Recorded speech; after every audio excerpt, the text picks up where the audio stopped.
Hello, and welcome to Money Mystery No More. You've heard it, money is the root of all evil, or even, money can't buy happiness. Sure, money can be used for bad purposes and even cause some gloom, as both have clouded many conversations. In this little series though, we're going to make an honest choice and explore some positives instead, some truths, starting with part 1 this video to see money and cash for good. Get ready for a fun, light, and interesting conversation to feel good about money by keeping it simple. It's awesome. If you like this content, please hit like and click the subscribe button to keep getting the latest and greatest information. Okay, let's remove the mystery. My starting point was to look at millionaires, thinking there would be a lot of information available on those people. Not a strange idea when you consider there are nearly 24 million of those millionaires just in the United States. Let's not get too excited with that number though. Technically, you are a millionaire if your net worth is $1 million or more, which is basically what you own being worth more than what you owe. So, someone can be called a millionaire but not really have much cash coming in and out. Well, that led to a search for famous, rich, and wealthy people doing good things with their money. Plenty of us have wondered what rich and famous people do with their money for good causes, right? Literally, who is giving their money away? And what are they giving their money to? Keep watching to learn about some surprising people on the list, especially related to cause number 3. While these folks are not all from the US, it's interesting to learn that a big chunk of millionaires in the US did it through their own business pursuits, ideas, grit, and long-term investment building. Even with that, you might be surprised to learn some of the spending habits involving about 30 popular celebrities and famous people. Whether it's for family, charity, some other business venture, or another random cause, it's inspiring to see their money used in such good ways. Most are likely financially independent at this point and want to give back. If that inspires you, and you'd like to get an idea how you might also get this kind of money freedom, check out our video, Forging Your Financial Independence, to get started. Regardless, get ready to explore how this small set of successful people use their money and cash for good. Let's start with the cause near and dear to many people, animal welfare and protecting animals. You might be happy knowing Ariana Grande, Dustin Moskovitz, and Leonardo DiCaprio all have generous hearts when it comes to animals. There's a story about Ariana Grande helping get 15 dogs adopted through her partnership with BarkBox. Basically, during a couple shows in New York, a link was shared with her fans, which ultimately led them to those dogs. She then generously paid for the associated adoption cost. Come on, that's awesome. Dustin Moskovitz and his wife created Good Ventures. Part of the efforts are focused on animal welfare, such as a 2025 initiative of $750,000 focused on cage-free reforms in Thailand and other ASEAN countries, plus a $1.7 million grant towards chicken and fish standards related to better farming. Only 2 examples, because their actual funding list is extensive when it comes to assisting animal welfare. How about Leonardo DiCaprio? Yes, through his Leonardo DiCaprio Foundation, he's helped conservation efforts of sharks, marine ecosystems, rhinos, tigers, and elephants. Whether it's championing a production, a documentary, funding millions of dollars toward the cause directly, or providing money to charities that support such causes, Leonardo has been quite generous for the good of animal welfare. 3 clear examples of how money helped make those gifts possible. Just because money tends to symbolize perceived value, in an economic sense, money clearly offers a way to exchange goods and services for the benefit of the intended benefactor, or in this case, animals. It doesn't always just pay for shiny objects of wealth and status. We're almost to the surprise person with cause number 3, but first, our second cause. One basic truth about money and cash is that it begins with the understanding that each is neutral. In fact, there's a quote by Fred Smith that said, "Money is a means, made good or bad by our choice of option." That was in the first book of Life Skills by Larry James. Sort of seems to repeat that money is neutral, without good or bad characteristics. It's what you do with it that matters. Consider our number 2 cause, job creation. Have you heard of Oskar Schindler? He might not come to mind right away because he dates to World War II. He used his business network to help shield roughly 1,200 Jewish workers through horrific atrocities of the Holocaust. As a German industrialist, Schindler was able to basically bribe officials as he provided jobs to Jewish workers in his enamelware and ammunitions factories. Honorably, Oskar Schindler spent nearly all of his wealth in the endeavor. His story was captured in the book Schindler's List and later as a movie. Not your ordinary businessman. What a display of incredible courage saving those lives. We must also include Patrice Motsepe in the cause of job creation. He was incredibly wealthy in the mining business. He is also the first black African billionaire. Not only has Patrice created thousands of jobs through his mining company, he promotes sustainable mining practices too.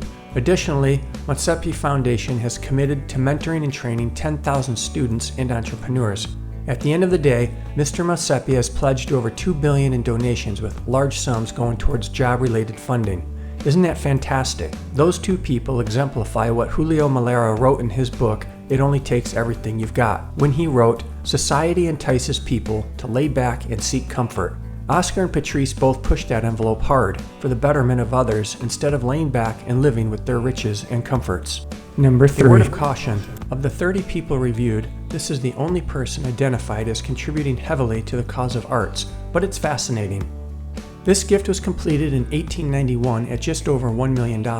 Keep in mind that in 2025, or 134 years later, that is nearly $39 million, a staggering amount, done as part of his personal conviction in which he declared, "The man who dies thus rich dies disgraced."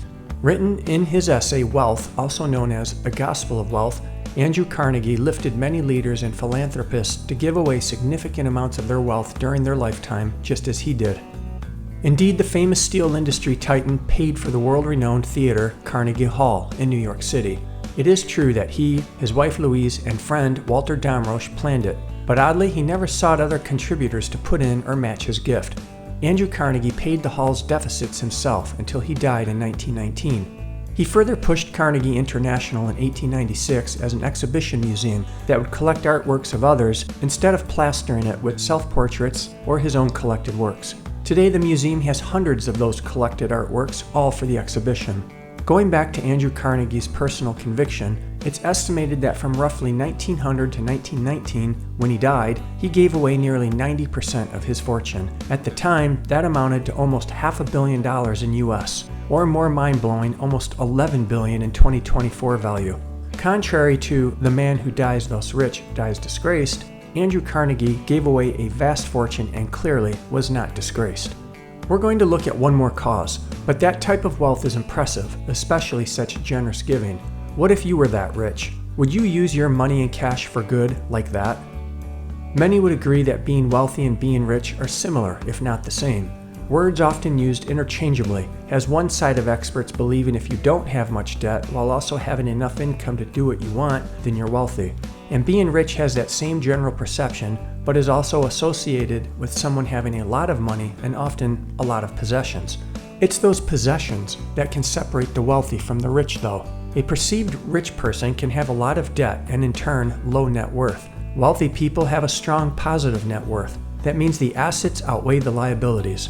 In fact, most personal finance experts feel that wealth is typically equated with financial freedom. If you want to be philanthropic, you don't have to be rich or wealthy. But maybe at the end of the day, you want to be sure to maintain a strong positive net worth while giving and sharing. Eventually, that discipline may lead you to being richer or wealthier and even have true financial freedom. Maybe you want financial freedom or maybe you don't, because like many, you think making lots of money or having lots of money is selfish. Or maybe by now, you can challenge that notion, especially realizing plenty of people with lots of money give big, give serious gifts, and give freely. But hey, plenty of people also just give randomly with random amounts, but still quite generous. For example, Amy Schumer, the comedian, once made a generous gift out of the blue that's hard to top. Talking with her server once while eating at the Peter's Clam Bar and Seafood Restaurant in Long Island, New York, she found out that he was a typical struggling college student working his way through school with 2 jobs. That seems common enough, and okay, so what? Been there, done that, right?